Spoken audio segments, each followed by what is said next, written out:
Van Gogh. Please welcome Geert Wilders.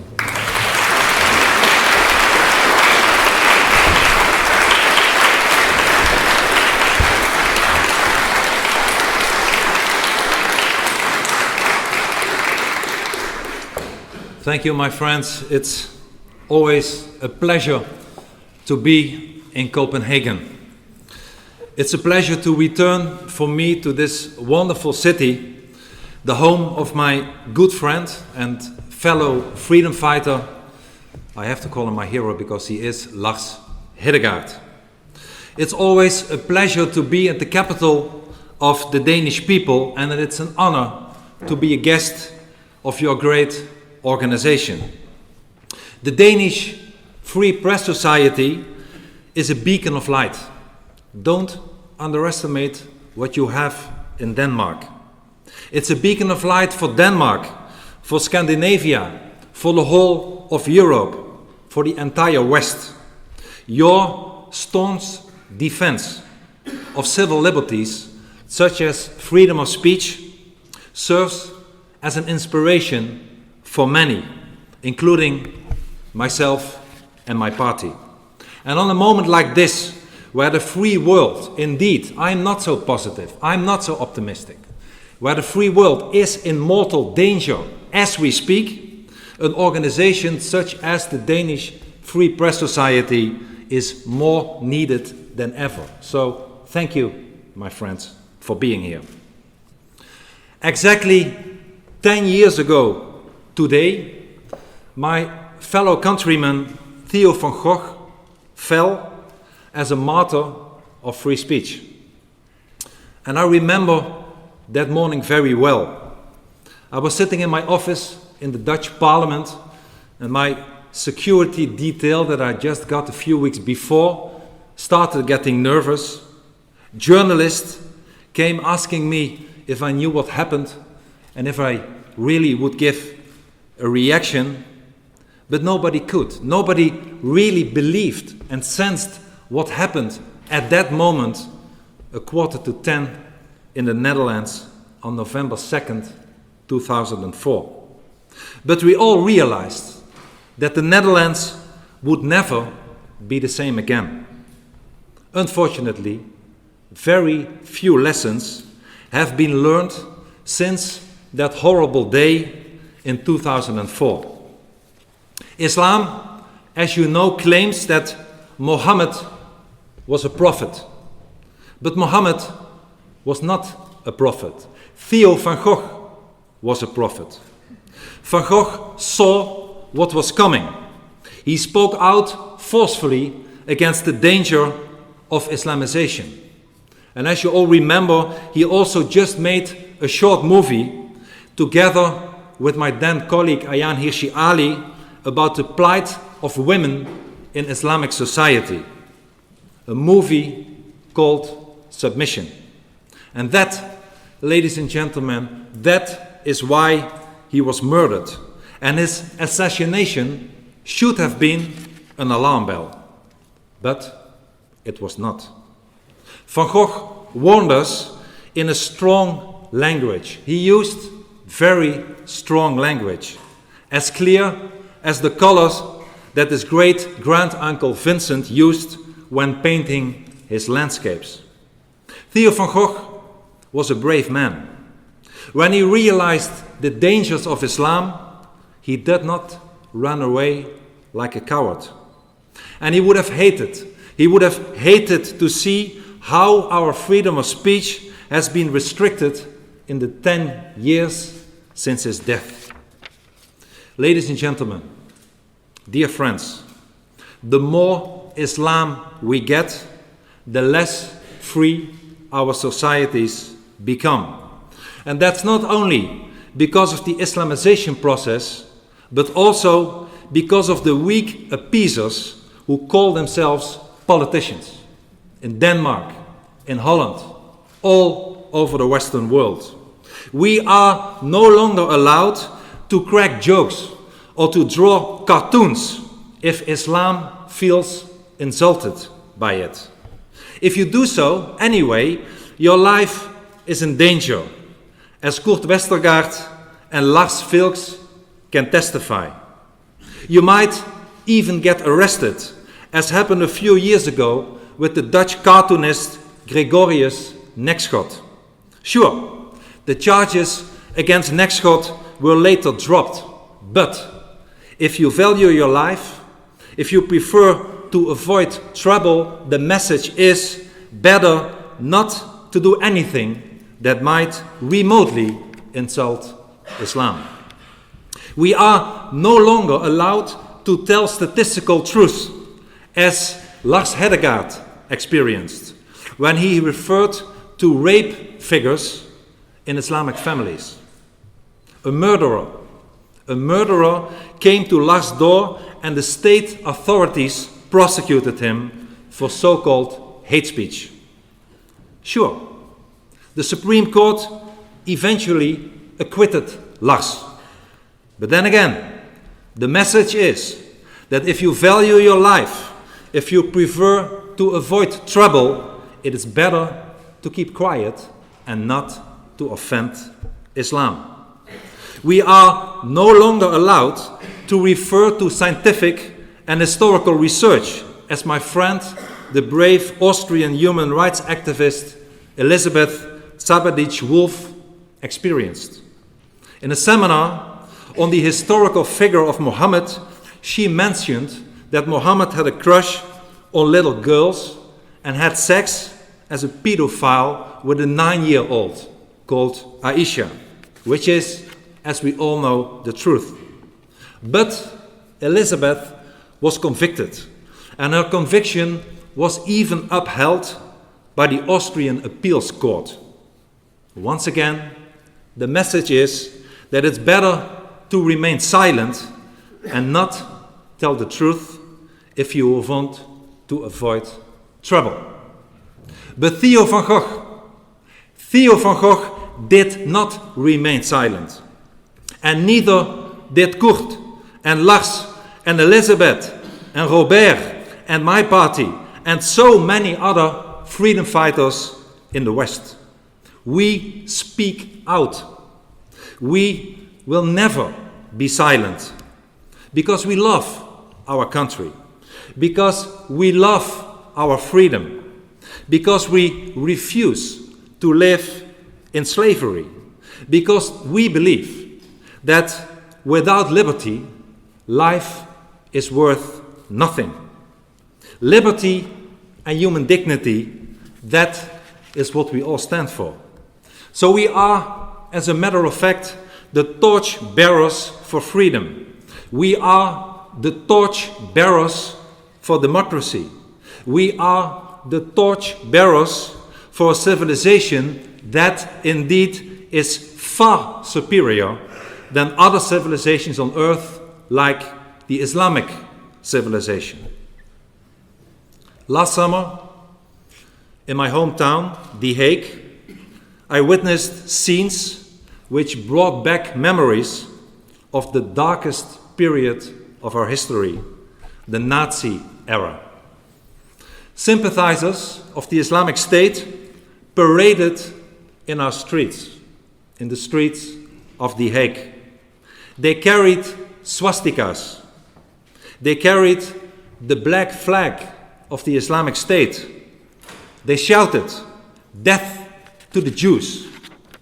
And instead of rounding up these hate mongers, the authorities did totally nothing.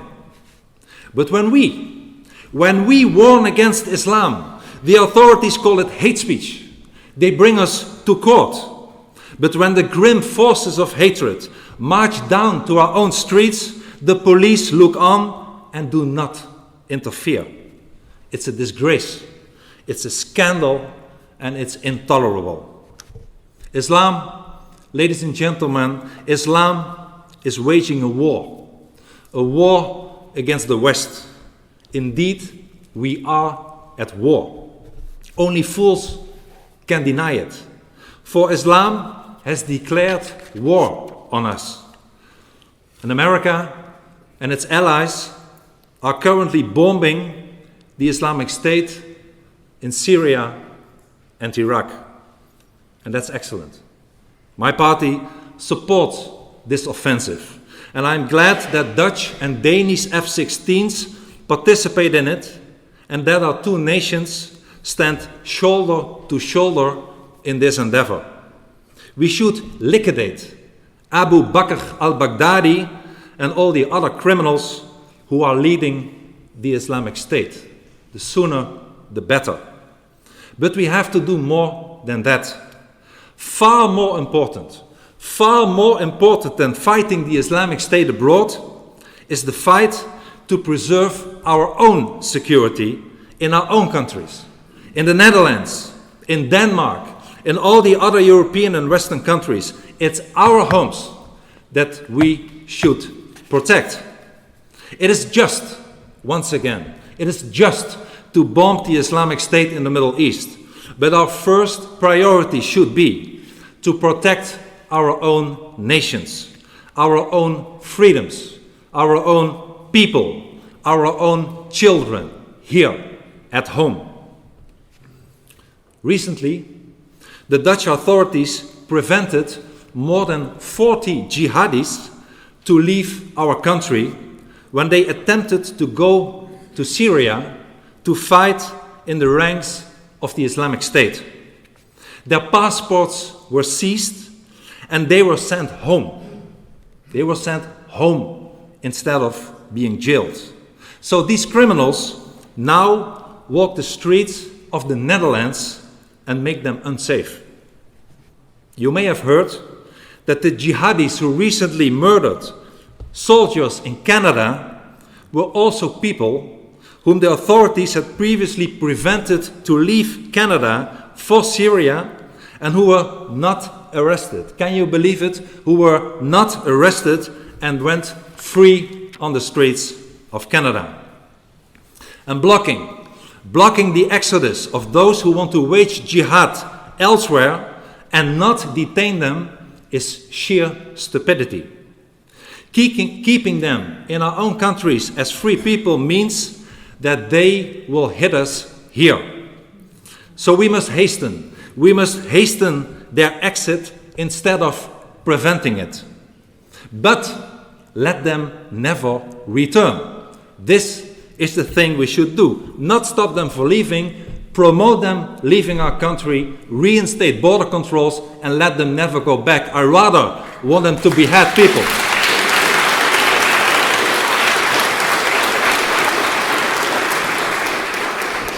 I rather want them to behead people in Syria than in Denmark or Holland. It's as clear as that. Nothing is more important than first protect our own countries from the jihadis. Let us restore our liberties, such as freedom of speech. I am very much in favor of a First Amendment in all the Western societies, and I'm jealous on the US that has a First Amendment. Let us defend our culture. You're not a racist if you're saying that we are better, that our culture is better than the Islamic culture. Be proud. Don't be afraid. Whatever they call you, just say it. We are proud. Our culture is better than the Islamic culture. Let us be brave. Maybe this is my most important message for today. Be brave. Do your duty. Let me ask you, do our authorities do their duty? Unfortunately, they do not. They fail to do their duty. They fail to act accordingly. They even lie to us. Every day, we hear Western leaders repeat the sickening mantra that Islam is a religion of peace. And whenever an atrocity is committed in the name of Islam, whenever somebody is beheaded in Syria or Iraq, Barack Obama, David Cameron, my own Dutch Prime Minister, Mr. Rutte, and many other of their colleagues rush to the television cameras to tell the world that it has nothing to do with Islam. How stupid do they think we are? Are we stupid? We are not stupid. Look at the Quran. See that Quran and Islam means violence. Look at the Quran, Surah 47, verse 4, which says that whenever you meet the unbelievers, smite their necks until you caused a bloodbath among them. How more Islamic do you want it, Barack Obama? Fortunately, and I'm not positive about Islam, as you might have found out already, I'm not a believer in a moderate Islam. I don't believe in it. It will never be there. There never will be a moderate Islam. Look what is happening in the Middle East. Look what is happening in our countries. It's getting worse instead of better. You cannot change Islam.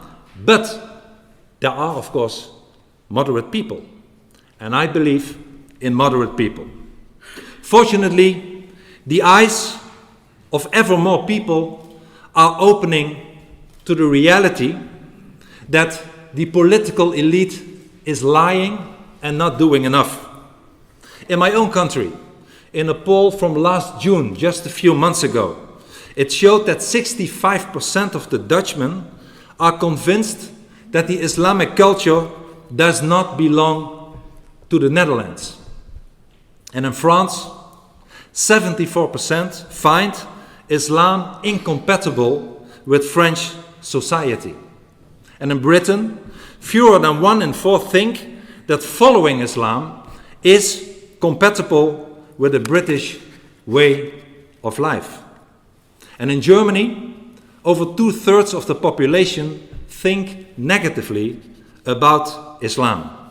Even in the Czech Republic, a country where you can hardly find any Muslim, almost 2/3 consider Islam a threat to society, and 90% are afraid of it. And here, in your own country, Denmark, 92% of your citizens believe that Muslim immigrants should adopt the Danish cultures. And with every new terroristic crime, with every new attack, with every new beheading, it becomes clear to ever more people in our societies what the true nature of Islam really is. With every Islamic assault on our values, more and more people realize that Islam wants to conquer the world, that they are prepared to kill or enslave anyone who refuses to submit.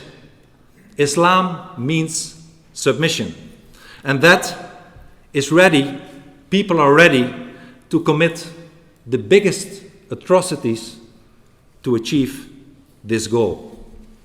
My friends, we are gathered here today because we, as I see it, are neither prepared to collaborate with evil nor to appease it. We say no. We say no to Islamic censorship, and we say no to politicians that fail us. And indeed, since during the last 10 years, I've been living under constant police protection. But I'm not the only one who has to live through this ordeal. Several people here present in this room are in the same situation. Our friends Lars and Kurt even came to stand eye to eye with fanatics who tried to slaughter them with an axe or with a gun or whatever they can find. And of course, as I said before, and I cannot repeat it enough, I believe in moderate people. I believe in moderate Muslims. But I do not believe in a moderate Islam. There is only one Islam, and that is the Islam of the Quran, the Hadith, and the life of Mohammed, who is an example for so many Muslims, and who was a terrorist and a warlord. Nothing can change that. But even though there are many moderate Muslims, it is wrong to think that the moderates are in a majority. I wish it was true, but they are not. A poll in the Netherlands gave shocking results. It is hard to believe, but almost 3/4, 73% to be exact, of the Muslims in my country said that Dutch Muslims who go and fight in Syria are heroes. Can you believe it? Heroes. So yes, it's a minority of the Muslims who want to use arms and be violent themselves. But 3/4 of them, at least in the Netherlands, support jihad, even believe that the ones who are going to Syria are heroes. So we have an enormous problem in our societies, and we should not be politically correct, but tell the truth. Over 2/3 of the Islamic population in the Netherlands consider religious rules of Islam to be more important than our own secular democratic rules. And equally terrifying was an article yesterday in the Dutch press stating that Mohammed, the murderer of Theo Van Gogh, is still considered a hero today by hundreds of Dutch Muslims. A few years ago, I called on Muslims to liberate themselves from the yoke of Islam, to choose for freedom. I wholeheartedly supported Muslims who love freedom. So I told them, free yourselves, leave Islam. And I still stand by this appeal. But it should not, and it does not blind me to the present reality. And you may have heard, I believe Lars already mentioned it, that I will probably be brought to court again in the Netherlands.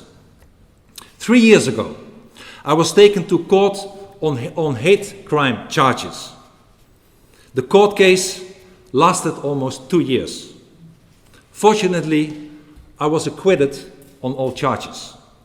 But now, today, 2014, the Dutch judiciary is going after me again because I asked Dutch voters whether they wanted more or fewer Moroccans in the Netherlands.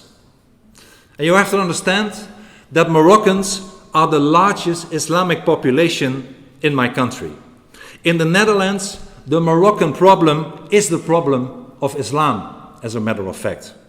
And I refer to Moroccans not because I have anything against Moroccans, but because they are overrepresented in the Dutch crime and welfare statistics. They also account for almost 80%, more than 3/4 of all Dutch Muslims who leave for Syria today to wage jihad. No one in the Netherlands wants more Moroccans. And as I said, our leaders still refuse to defend our freedoms because they are cowards and appeasers. And this is why the task of defending freedom has now fallen on us, on you, on me, on ordinary citizens. And to this end, we have established the International Freedom Alliance, IFA.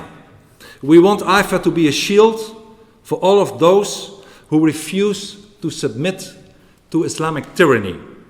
And our mission of this new international organization, IFA, is to stop the Islamization of non-Islamic countries, like Denmark, like Holland, but also Canada and Australia, and fight for the preservation of our freedoms, our liberties, and our democracy. And we want to stand firm. We want to preserve our freedom, our values, our civilization for our children and our grandchildren. Because we know that there is nothing more precious than liberty and freedom. But we also know that to defend it comes, unfortunately, but it comes with a price. And the price can be very high. But sometimes a man, sometimes a people must give all they can. There is no alternative. There is no other option. We have to be brave and we have to stand up. And our political leaders may fail us. But my friends, we will not fail. There is a path we shall never choose. And that is the path of submission. My friends, I also have some good news from the Netherlands. Today, I'm glad to say that the popularity of my party, the Party for Freedom, is at a high. An opinion poll just published this morning shows that we have by far become the largest party, the number one party in the Netherlands, with almost... Thank you.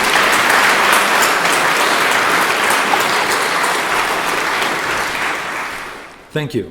With almost 20% of the vote.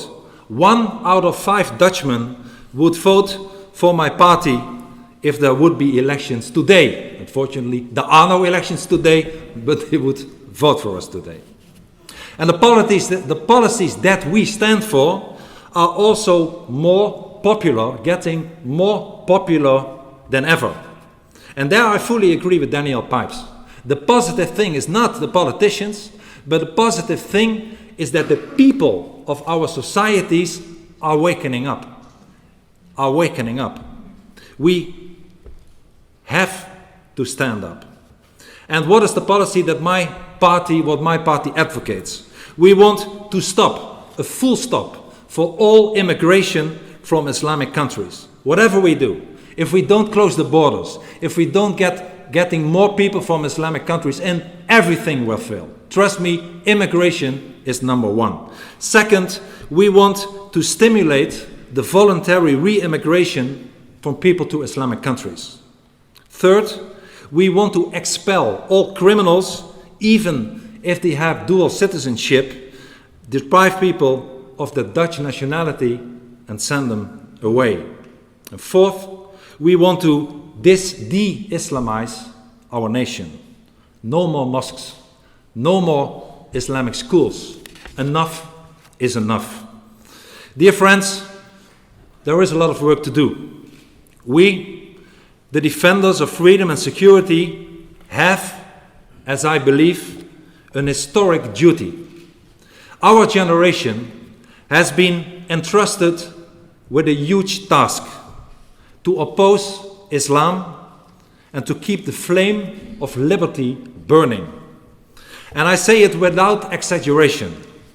The future of human civilization, the future of freedom depends on us, depends on you.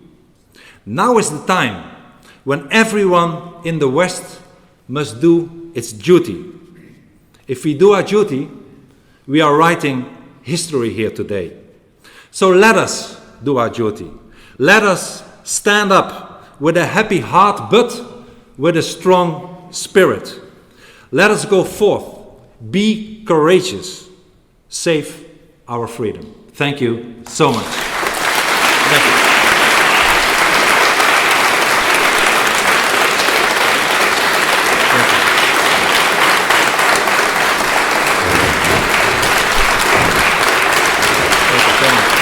Thank you.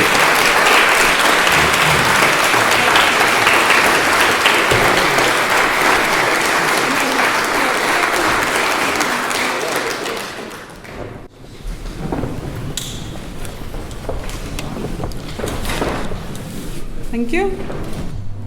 Any questions, any comments? Yes, Ivan? Question. Mr. Wilders, Mr. Wilders, could you please comment on the fact that you made your speech in the buildings of the Danish government, in contrast to your what you experienced in England? Yes. So I'm very happy and proud, by the way, to be here in the Danish Parliament. You are a very strong, one of the oldest democracies of Europe, and I'm proud to be here. Unlike the oldest democracy in Europe, which is the United Kingdom, England to be more precise. Indeed, I went there a few years ago and I was not allowed to enter. There was some socialist secretary of state or something that said that I could, just being there, could offend, to say, Muslims, and they jailed me, put me in a detention center when I arrived and sent me back the same day. But the good news is that the court overruled that decision, So I wonder what will happen if I will go there in a few months' time after being prosecuted again. But once again, I'm very happy to be here and proud to be in the Danish Parliament. You guys do a better job.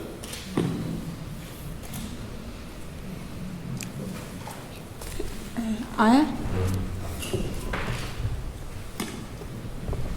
Yes, you say you want to abolish all mosques.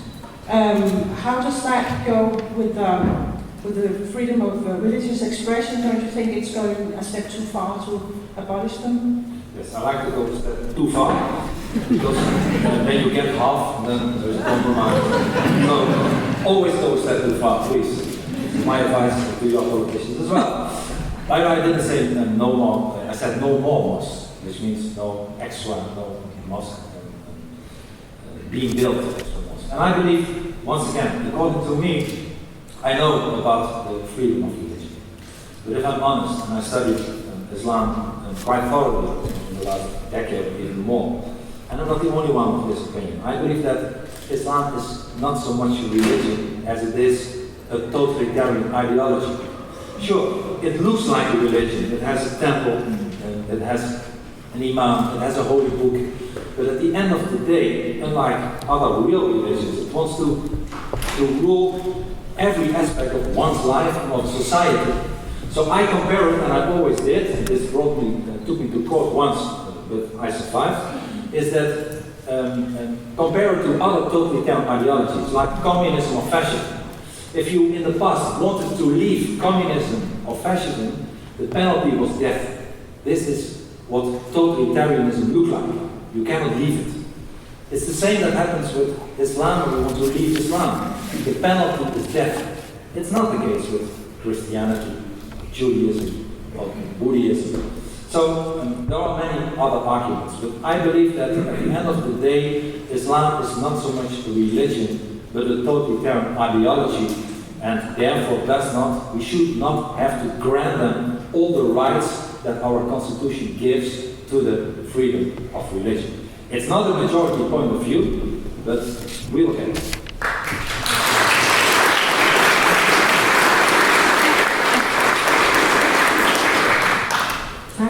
Mr. Wilders, recently we had two imams threatening and encouraging to kill Jews. Both of them are living here in Denmark. At the same time, the authorities will throw the street artist Dan Park to jail for making some pictures. Do you have any good advice as to how we change this poor development, please? Yes. Vote for other politicians, vote for better politicians, vote, if you have any, for politicians, and I know you have, that would not accept this kind of atrocities. I mean, if an imam would say and would advocate what you just said, there is, I would say, no room for this person being an imam in Denmark. And I can't even imagine that somebody with even 1 ounce of brain would disagree with me.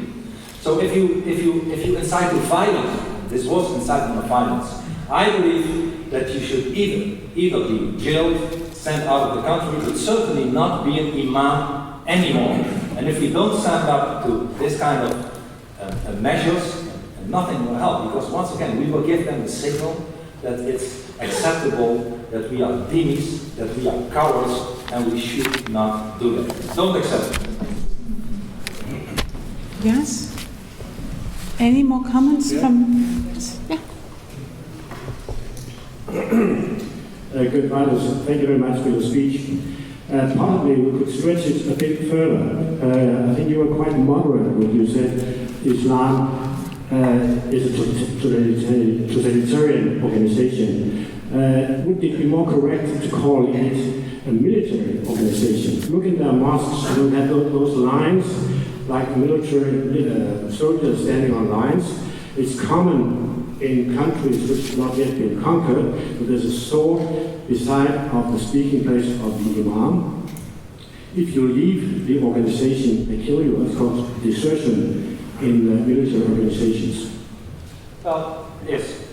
I do agree. First, thank you for the compliment. I think it's the first time in my life I'm being called a moderate. I hope the press will write it down. I didn't call a moderate. They would love to have that. But I agree with you. Of course, it's military. Of course, and this is part of totalitarianism. If you don't adhere to what the totalitarian ideology believes, you will pay a price. And look at the flag of Saudi Arabia, where underneath the Shahada is the sword on which Mohammed, even when he went from Medina to Mecca, when he made all this atrocity, Jewish tribes, and we see it happening in Syria and in Iraq is exactly the same. So yes, it is military. My point is, don't be. You know, I always learn. I travel. I lived myself in the past, a long time ago, in the Middle East. And I know one thing, that you have to think as they do to be able to conquer them and to defeat them. They declared war on us. Not every Muslim, but Islam declared war on us. And I believe that we should start thinking as them. And if we are not tough in the most severe way, they will see us as weak. They will believe that we accept it in Denmark, in Holland, in Germany. So what we should do, and this is why I said that in Holland almost 80% of the people subscribe to that. If you are in Holland or in Denmark, you are welcome to stay if you adhere to our laws, to our values, to our constitution. But there is a red line. And if you cross that line, whether you are the imam or somebody who wants to kill an apostate or whoever threatens anybody, we will pick you out. We will strip you of the Danish nationality and we will send you back into any country in the world. This is it.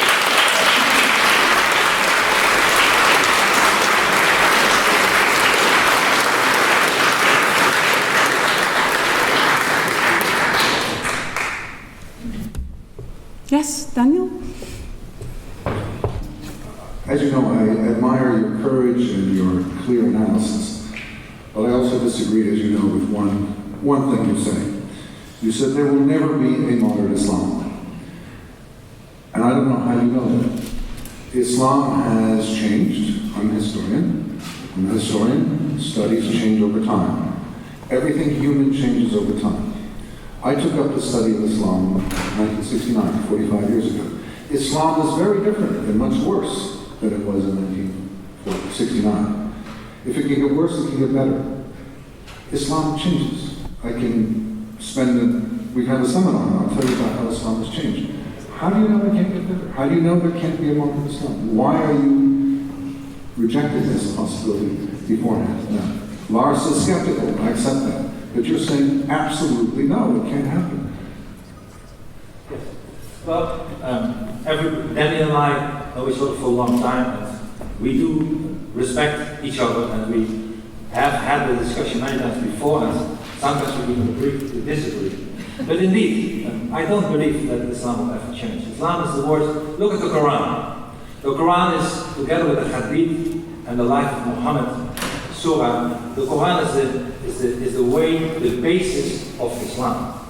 And the Quran, Muslims believe, is the word of God. It cannot be changed.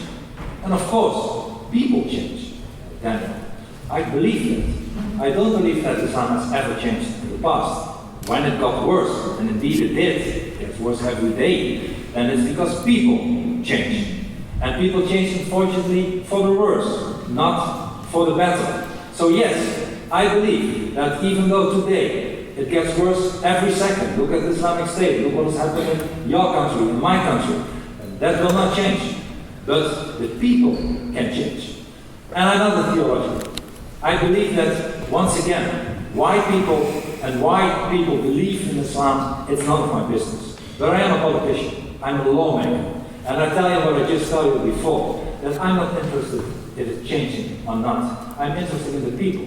And if you adhere to our values, you're welcome. And if you are not adhering to our values, you have to go, you have to leave. I don't care if it will change, but it will not. I care about the people in my society. Will women in Copenhagen, in Amsterdam, be free to walk the streets, or will they be harassed? Will children be free to walk our streets? Will homosexuals be beaten up in Amsterdam by Moroccan youth or not? This is the question we should answer. And if the question is no, we should send them away and stop the immigration of countries where we have this harassment. That is the only question that I want to answer.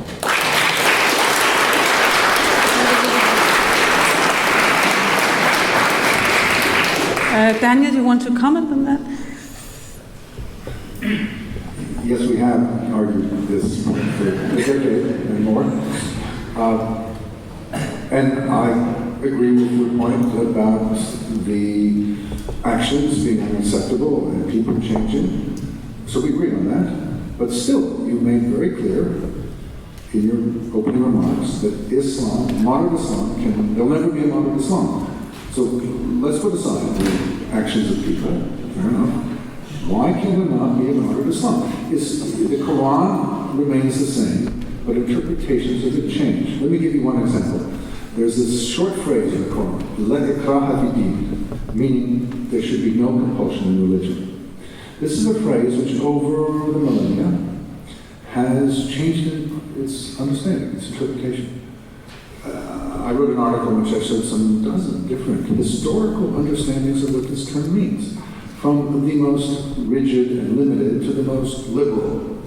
Now, every aspect of the Quran can be dealt with the same way. For example, there are contradictions in the Quran. And as it is now, it tends to be the more severe that are accepted and the less severe which are rejected. That could change. This is human. This is not divine. This is interpretation of the Quran. Interpretation of the Quran has changed and is changing. And it has changed for the worse and the more severe. Why don't you admit the possibility it would change for the better? Well, you know, the Quran and Islam knows a rule called abrogation. And abrogation means that the latest verse in the Quran is valid and unvalid everything that is written before. That's the rule that even moderates in Islam agree with. So indeed, yes, there are passages in the Quran that were saying maybe not too harsh things, but they were, at the end of the day, replaced through abrogation by many parts of the Quran, which I don't believe in, but many Muslims believe in. That is the fact today. Second point, it's the Word of God. It's the Word of God. There are not interpretations today about, there are no Arab or Islamic yeshivas being active today, where people study and interpret the parts of the Quran. They are not existent. So please, let us, once again, agree to disagree, but let us not focus on something that I believe will never happen, and you believe it might happen in 5,000 years. But I am interested in what will happen today and tomorrow, and the day after tomorrow, and our country should be safe and safe from the brutality of Islam.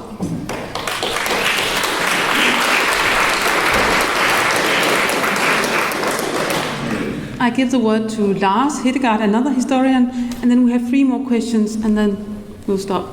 Lars? Well, since I've been dragged into this discussion, much against my will, let me say that, yes, I'm very sceptical about your position, Daniel. I respect you very much, as you know, as a scholar and a thinker. I happen to deviate from your position. The thing that concerns me is that yes, there might be something called modern Islam sometime in the future. It will not be Islam as we know it. Might as well call it something else. But as long as the Quran is the word of Allah, and the Hadith is what Allah instructed Mohammed to do and say, that could always be reenacted. It's a latent threat that can be actualized at any point. You said that it's become much worse over the past 50 years. True. But it has become much worse. Then you get something better, then it could become much worse again by reference to these texts that are unchangeable. And that is my position. Yes, Thomas? I'm a picture man. Well, the mic. The microphone. Daniel, microphone. Okay. Good. Doesn't work.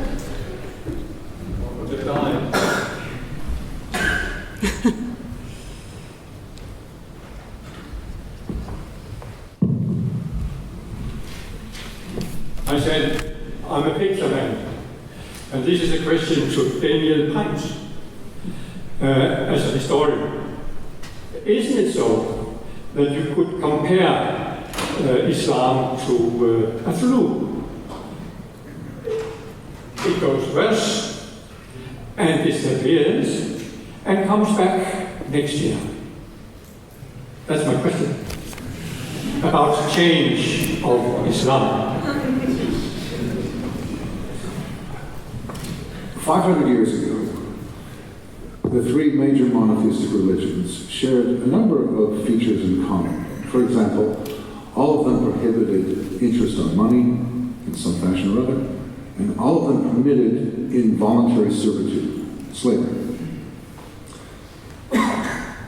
Over those 5 centuries, Jews and Christians changed. For example, in the United States, we had a huge war, civil war over slavery. There's no one now who said, you know, on second thought, maybe slavery is a good idea. We should reinstitute it in the United States. Nobody says that. It's gone. It's done. Christianity has been modernized. Judaism has been modernized. There's no one who says that interest on money, 2%, 3% a year, is illegal. Everybody says these things.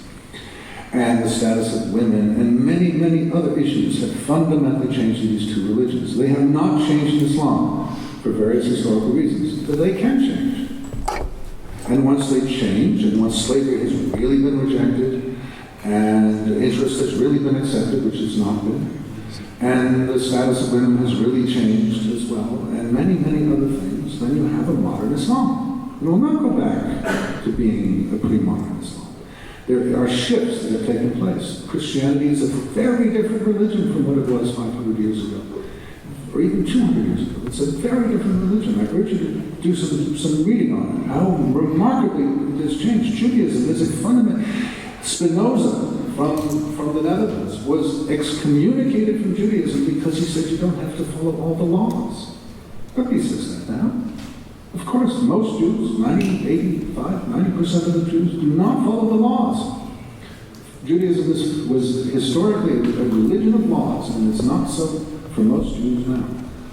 So the fundamental changes that take place in religion, and it doesn't just go back and forth, it is fundamental shift, and I look forward to Islam undergoing a similar fundamental shift. Yes, Lone, no.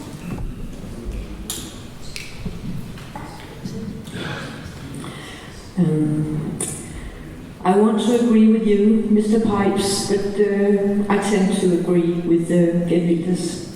Thank you for a great speech.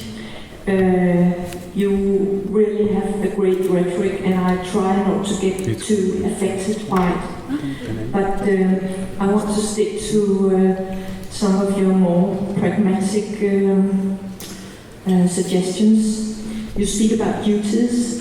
You speak about sacrifice. I want to get away from the big words and we'll have to fight and we'll win and whatever. I see things getting worse. What are we going to do? I'm 62 years old. I've been in this criticism of Islam for 10 years.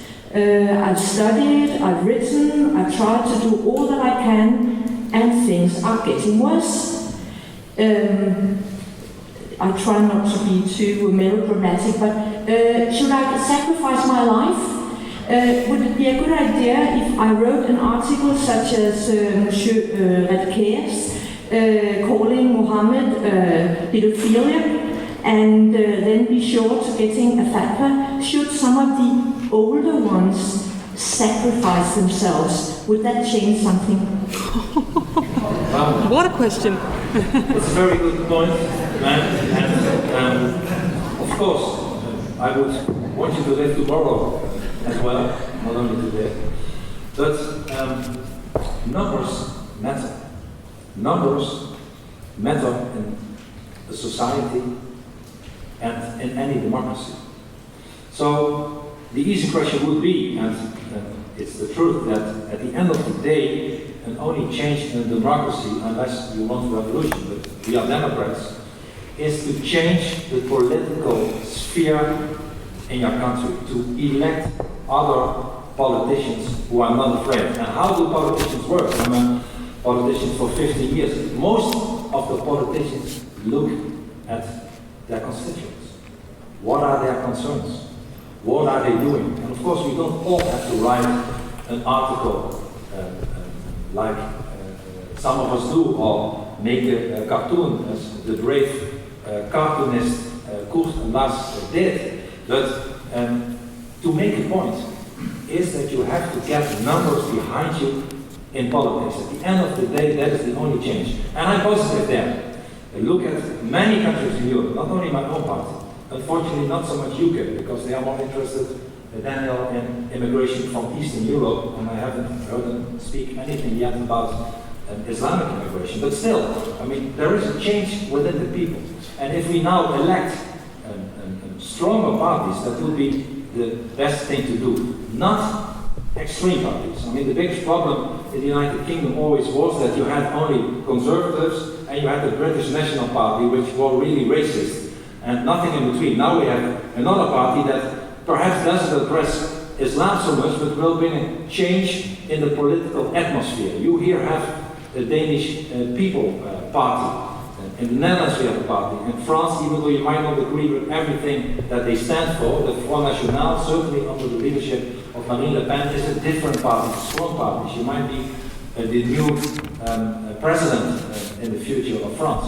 So yes, there is hope. Politicians are doing too little, and politicians will not change. They will not change their lies and their tune of false correctness, their idea of, well, not so much of culturalism, but cultural relativism, that all cultures are equal, if they know that they have to pay the price at the ballot box at elections. This, at the end of the day, is the only way to do that. Find more people, have more meetings, have some of you indeed write an article, go and rally on the street, do anything that a democracy allows you to do, but at the end of the day, vote for politicians and let the old one, the old elite, that has only things to gain by no change at all, let them know that they will lose if they won't change their tune. It's the only way. I need the press. And the press is the biggest problem indeed. Did you say that? No, but indeed, we need the press. And the press, if you allow me to say a few words, because it's a very good question. The press are, in general, not our friends. They are mostly leftish, liberal, politically correct. Not all of them, sorry for the press who is here. No, not all of them, but many of them are. But even they cannot ignore numbers. I'm not a historian. I respect historical people very much. I'm a politician. And I know that numbers work. And if you don't have a press, make your own press. Make your own YouTube channel, make your own Twitter account, make your own Facebooks. The days of old politics that you have to write an article in an evening standard are gone. And this, we can benefit from that, sir. We can, and we should. Yes. One last question.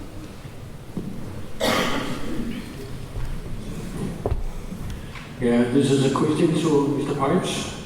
It was a very good speech, and I wish I could share your optimism. For me, the big question is, maybe Islam could change to the better. But what's the point if they have destroyed Western civilization and in 100 years get better? Do we have the time? I compare it a little to the climate debate. We can see all estimates say in 100 years the sea level will be rising 1 meter, and we take the cautions now. And I see it's the same way we have to take the cautions and not just say, oh, they will maybe change, it happened before. And again, what's the point if they destroyed Western civilization? Will it change? Well, thank you. It's a good point. I should make clear that I am very much in favor of taking steps to defeat Islamism, whether it be in Syria and Iraq, or Nigeria, or in Europe and more broadly in the West. Yes, we must defeat it. We must do to the Islamists what we did to the fascists and communists. We defeated them in total war in World War II, in the Cold War, one very violent, one not so violent. But in both cases, at the end of the war, the totalitarians realized that they were trying something that failed. And these no longer are exciting ideas. It wasn't so long ago that communism was an exciting idea. It's not anymore. It's defunct. It's North Korea. It's Cuba. It's defunct. Well, likewise, let's learn from these victories and apply the same methods to Islamism. Let's defeat it, whether it be by bombing installations in Syria or by taking steps such as Mr. Wilders suggested we take here. We can debate the specifics, but the goal is to defeat them, that they have a sense that we win and they lose, that we are victorious, they are defeated.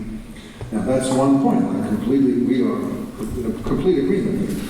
I just picked out the one area where we have all the time argued, and I thought it might be useful to argue this once again. Maybe he's changed his mind.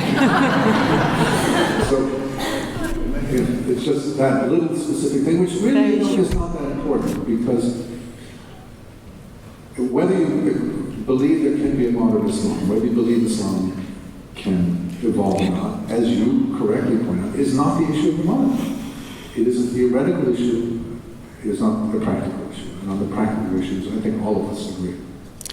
One very, very, very short question from Jeppe Juhl. Hey, stand up, please. Mr. I do understand what you were saying there, but that entails somehow some rationality from the opponent. Because what is a victory? Is that extermination? Is that reform, renounce, repatriate? What is this victory? How do you define victory? I define victory in that the opponent has a sense of frustration and defeatism, such as happened to the Nazis and the communists. Okay, we have to close with that. If we could defeat the Nazi machine and the Soviet machine, surely we can defeat the Islamist machine. Okay. I don't think they're rational. I think that's a very, very important point. And the Nazis were more rational than the Islamists? I'm not sure that we want to debate. I think the debate will go on, but this was the very last answer to the last question.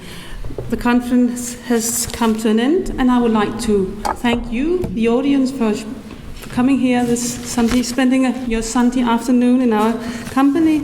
And of course, I would like to thank our speakers for giving such thought-provoking and interesting contributions, and for being such a great inspiration for all of us. For us in the Free Press Society to keep on doing our duty. Like Geert Wilders said, our duty is to defend freedom of speech, and we are now more inspired to do so than we were this morning. Thank you. Next year there is another anniversary coming up. It's the 10th anniversary of the Mohammed cartoons. And the Free Press Society is already planning a conference on the day for the publishing of the Mohammed cartoons in the daily Jyllandsposten, the 30th of September 2015. And I hope we might see some of you again at that occasion. Thank you.